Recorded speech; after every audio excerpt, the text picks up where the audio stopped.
After you wash the fish, wipe it, add some pepper,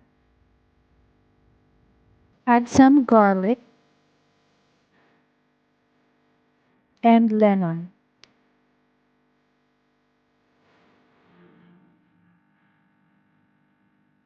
In a separate bowl, maglagay tayo ng minced garlic, 5 cloves.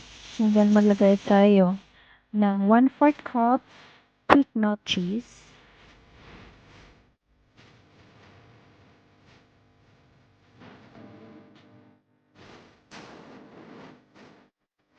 So, lagay din natin yung 1/4 cup of cream cheese, 4 tablespoons of mayonnaise, and mix it all together.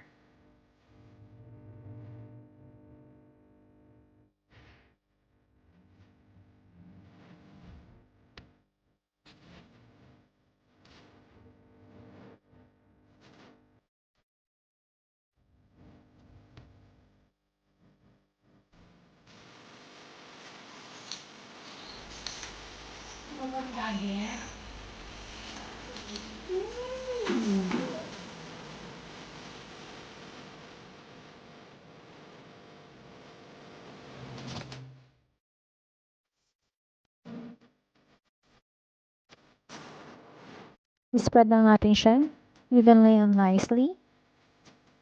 And after that, we are going to add some quick melt cheese and Parmesan cheese.